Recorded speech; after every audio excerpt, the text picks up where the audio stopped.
اب نوٹ کر لیجئے، یہ کتابیں اگر آپ پڑھنا چاہیں تو کتاب الملاحم میں پڑھیے. بدترین عذاب عربوں پر آیا کھڑا ہے، سروں پر تنا ہوا ہے، بدترین. ایسی جنگ ہونی ہے الملحمۃ العظمیٰ، جس کو کہ میں بھی آپ کے گواہی پیش کر دوں گا، جسے کہا گیا ہے دی لاسٹ کروسیڈ. بش نے بھی کروسیڈ کا لفظ بول دیا تھا، پھر واپس لیا اس نے. نکل جاتی ہے جس کے منہ سے سچی بات مستی میں. فقیہ مصلحت بین سے وہ رندے بادہ خار اچھا، کروسیڈ کہہ کر پھر واپس لیا. یہ کروسیڈ، اس کے اوپر جس قدر نقصان ہونا ہے عربوں کا.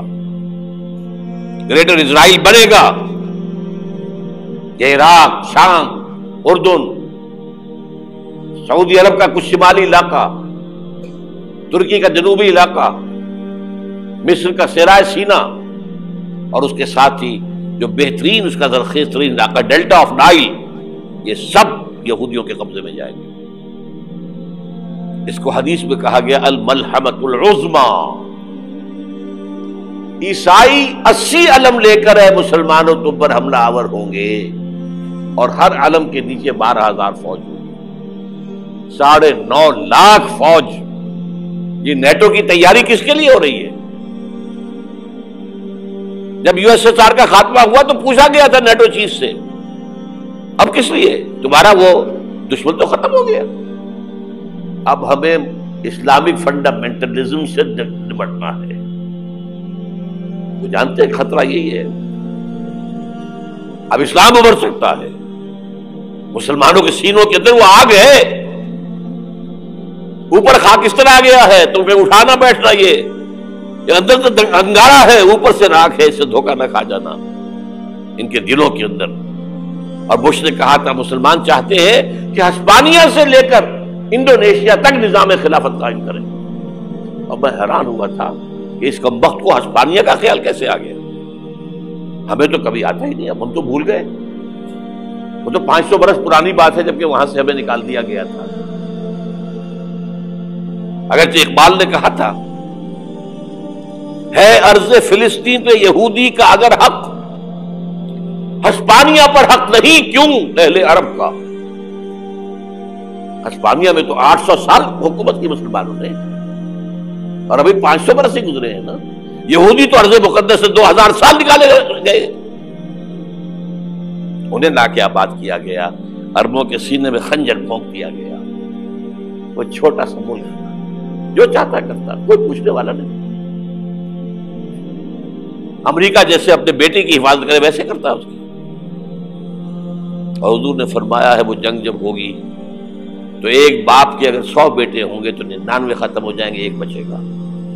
یہ حدیث ہے صحیح. اور آپ نے فرمایا ویل للعرب من شر قد اقترب.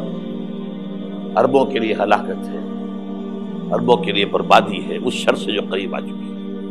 اور آج جس طرح انہوں نے ان کی تہذیب کو اختیار کر لیا ہے، دبئی جا کر دیکھیے، بدترین مغربی معاشرہ جو ہے وہ دبئی کے اندر ہم نے قائم کر کے دکھا دیا.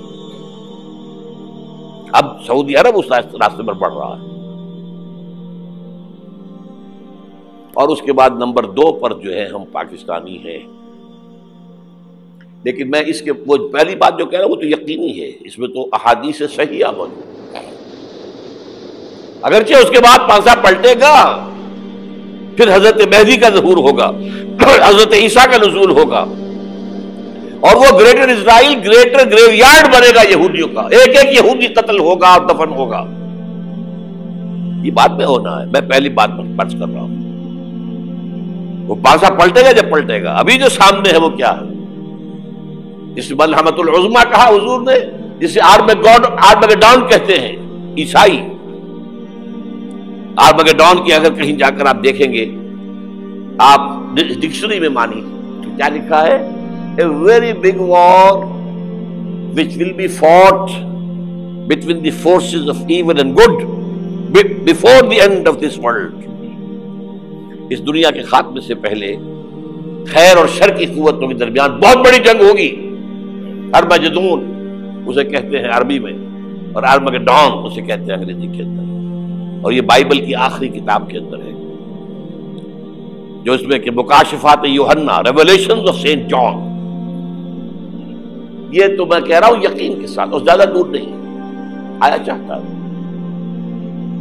اس لیے کہ یہودیوں کا اور عیسائی جو کنزرویٹوز ہیں، نیو کنزرویٹوز، ان کا 5 نکاتی ایجنڈا ہے متفق علیہ، جس کے تحت کہ یہ جنگ صلیبی شروع کی گئی ہے، وہ سن لیجئے آپ۔ آرمیگیڈون نمبر 1، گریٹر اسرائیل قائم ہو جانا اس کے نتیجے میں نمبر 2، مسجد اقصی اور قبۃ الصغریٰ کو گرانا نمبر 3، وہاں 3rd ٹیمپل، وہ مسجد جو حضرت سلیمان نے بنائی تھی 1000 قبل مسیح میں، پھر برباد کی تھی نبوکدنضر نے، دوبارہ بنائی گئی، پھر دوبارہ ختم ہوئی 70 عیسوی تک گری پڑی ہے، ان کا خانہ کعبہ گرا ہوا ہے 70 عیسوی سے لے کر آج تک۔ ایک دیوار ہے ویلنگ وال، جہاں جاتے ہیں، روتے ہیں، پیٹتے ہیں، ماتم کرتے ہیں، وہاں وہ بنے گا 3rd ٹیمپل۔ اور نمبر 4، اس میں لا کر رکھا جائے گا تخت حضرت داؤد کا۔ یہ تخت کہاں ہے اس وقت؟ یہ لندن شریف کے اندر، جو ان کی پارلیمنٹ کا جو چرچ ہے، ویسٹ منسٹر ایبے، اس میں رکھا ہوا ہے۔ ایک پتھر تھا جس پر بٹھا کر حضرت داؤد کی تاج پوشی ہوئی، پھر حضرت سلیمان کی ہوئی، پھر وہ پتھر رکھ دیا گیا جب حضرت سلیمان نے بنایا ہیکل مسجد اقصی، وہاں رہا وہ۔ ہر بادشاہ جو تھا یہودی اسی کے اوپر بٹھا کر اس کی تاج پوشی ہوتی تھی۔ سن 70 میں ٹائٹس نے گرایا اسے، ہیکل کو، وہ پتھر لے گیا، وہاں سے روم گیا، روم سے آئرلینڈ گیا، آئرلینڈ سے اسکاٹ لینڈ آیا، اسکاٹ لینڈ سے انگلینڈ آیا، اور اب وہ رکھا ہوا ہے 14ویں صدی عیسوی سے آج تک، وہ ویسٹ منسٹر ایبے میں رکھا ہوا، ایک کرسی کی سیٹ میں اسے بنا دیا گیا ہے تخت کی شکل میں۔ اب انگریزوں میں کوئی ملکہ ہو، کوئی بادشاہ ہو جس کی بھی تاج پوشی ہونی اس میں ہو، یہ لا کر رکھا جائے گا 3rd ٹیمپل میں، اور اس پر یہودیوں کے خیال کے مطابق ان کا مسیحا آئے گا جو مسیح دجال ہوگا، عیسائیوں کے خیال کے مطابق حضرت عیسیٰ آئیں گے، وہ ہمارا بھی خیال ہے حضرت عیسیٰ آئیں گے علیہ السلام۔ بہرحال یہ تو بات کی باتیں ہیں نا، اس وقت جو میں عرض کر رہا ہوں عربوں پر بہت بڑا عذاب، اور پاکستان کا معاملہ البتہ یہ ہے، میں یقین سے نہیں کہہ سکتا، ہینگنگ ان دی بیلنس، ہو سکتا ہے اللہ تعالی ہم پر رحم فرمائے، ہو سکتا ہے، اگرچہ اس کی تو شرائط ہو۔ چمن کے مالک اگر بنا لے موافق اپنا شعار، اب بھی چمن میں آ سکتی ہے پلٹ کر چمن سے روٹھی بہار، اب ہو سکتا ہے۔ اور یہ بھی ہو سکتا ہے کہ اللہ تعالیٰ نے معجزانہ طور پر ہمیں ملک دیا، ہم نے اللہ سے بدعہدی کی، وعدہ خلافی کی، غداری کی، لہذا سزا دی جائے اور ہم سے یہ ملک چھین لیا جائے۔ اٹس جسٹ پاسبل، دور نہ سمجھے، اسے انہونی بات نہ سمجھے۔ جو گھیراؤ ہو رہا ہے آپ کا، آپ کے مغرب میں نیٹو فورسز اور مشرق میں بھارتی فورسز گدھوں کی طرح بیٹھے ہوئے انتظار کر رہے ہیں پاکستان اور ڈسٹیبلائز ہو جائے، یہاں اور بدامنی ہو جائے۔ اب لاہور میں پھر آج دھماکے ہو گئے ہیں، 2 دن پہلے کا دھماکہ میں سہ کے آیا ہوا ہوں، آپ کے سامنے بیٹھا ہوں، وہ جانے بچی ہیں جو ہماری اکیڈمی کا حشر ہوا، میں آپ کو نہیں بتا سکتا۔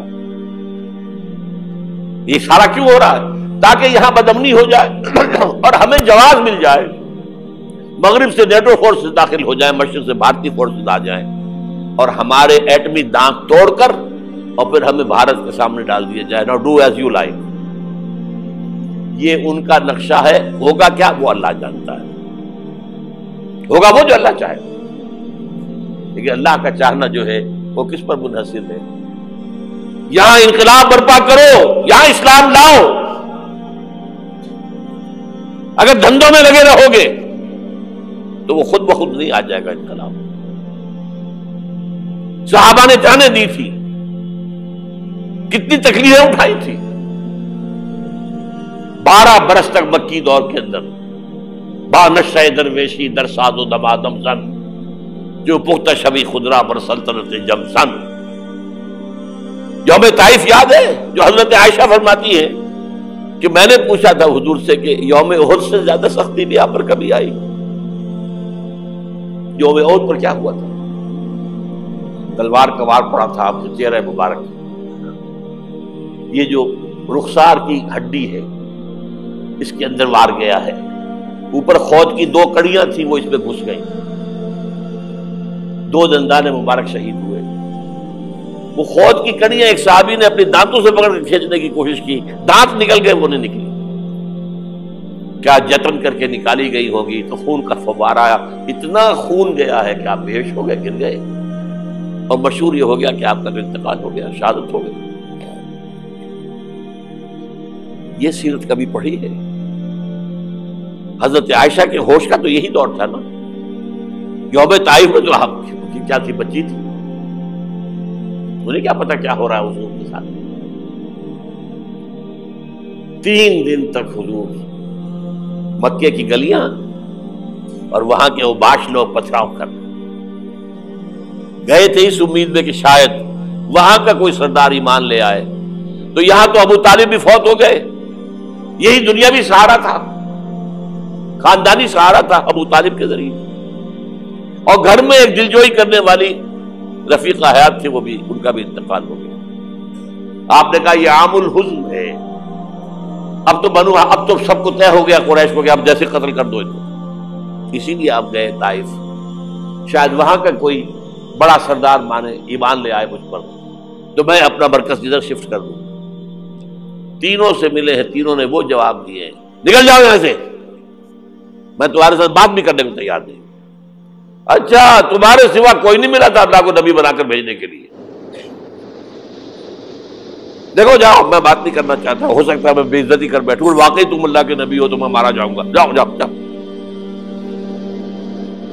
یہ سلوک محبت کے ساتھ تھا۔ اور پھر چھوکروں کو، اسٹریٹ ارچنز جنہیں آپ کہتے ہیں، اشارہ کیا تھا، خبر لو ان کی، پتھراؤ ہو رہا ہے، ساتھ کوئی ہے ہی نہیں، ایک آدمی صرف، زید ابن حارثہ۔ اب سامنے سے پتھر آ رہے ہیں تو حضرت زید آگے آ جاتے ہیں، ڈھال بنتے ہیں، مجھے لگے پتھر حضور کو رہے، آپ پیچھے سے آ رہے ہیں، چاروں طرف سے تو ڈھال نہیں بن سکتا ایک شخص، جسم لہو لہا، خون جا کر جوتیوں میں جم گیا ہے، جوتی اتر نہیں تھی۔ پھر وہاں سے واپسی پر دعا مانگی، اللہم الیک اشکو ضعف قوتی وقلت حیلتی وہوانی علی الناس، اے اللہ تیری جناب میں فریاد لے کر آیا ہوں اپنی قوت کی کمی کا، اپنے وسائل کی کمی کا، اور جو ذلت و خواری ہو رہی ہے لوگوں کے سامنے، الا ملتقننی، مجھے کس کے حوالے کر دیا، الا بعیدی یتجہمنی، یہ میرے اوپر ہجوم کر کے آ جائے، حملہ کرے، اور عدو من لگتا امرے، یہ دشمن کے حوالے میرا معاملہ کیا، جو چاہے کرتے ہو۔ لیکن پھر ابدیت غالب آتی ہے، ان لم یکن علی غضبک فلا ابالی، اللہ اگر تو ناراض نہیں ہے تو مجھے کوئی پرواہ نہیں، سر تخزیم خم ہے جو مزاج یار میں آئے، مجھے اندیشہ یہ ہے کہ تو ناراض تو نہیں ہو گیا۔ یہ تکلیفیں جھیلی ہیں، سینکڑوں صحابہ نے جانوں کا نذرانہ پیش کیا ہے، احزاب کی جنگ میں فاقوں پر فاقے ہو رہے تھے، اور ان فاقوں کی حالت میں خندق کھودنے کا حکم ملا ہے، لوگوں کی کمریں دوہری ہو رہی ہیں، پتھر باندھے ہیں اپنے پیٹوں سے، اپنے چادروں کے ساتھ کس کر کمر دوہری نہ ہو جائے۔ اور جب صحابہ کدالیں چلا رہے ہیں تو کیا کہہ رہے ہیں؟ نحن الذین بایعوا محمدا علی الجہاد ما بقینا ابدا، اللہم لا عیش الا عیش الاخرہ۔ صحابہ کہتے تھے ہم وہ لوگ ہیں جنہوں نے محمد سے بیعت کی ہے کہ جہاد کرتے رہیں گے جب تک جان میں جان نکل جائے تو بات اور، جان ہے، چاہے ابھی بھوک سے کمر دوڑی ہوئی جا رہی، جان تو ہے۔ اور ایک دفعہ کہتے تھے اللہم لا عیش الا عیش الاخرہ، اللہ عیش زندگی تو آخرت کی زندگی ہے۔ اور حضور فرماتے تھے، حضور کے بیٹھے ہوئے نہیں تھے گاؤں تکیہ لگا کر، پتھر اٹھا اٹھا کر خندق میں سے لے جا کر باہر پھینک رہے تھے۔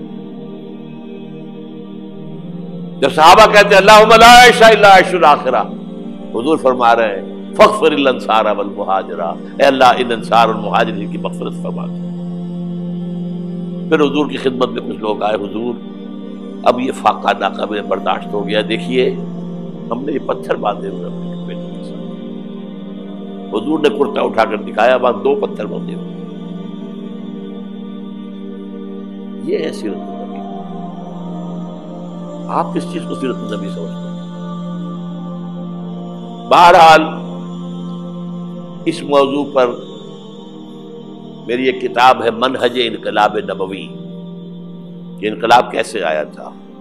اگر دل میں ذرا بھی آرزو پیدا ہو گئی ہو کہ اللہ قبول کر لے مجھے قبول کر لے اس کام کے لیے، تو وہ کتاب آپ کے لیے مست کا پڑھنا۔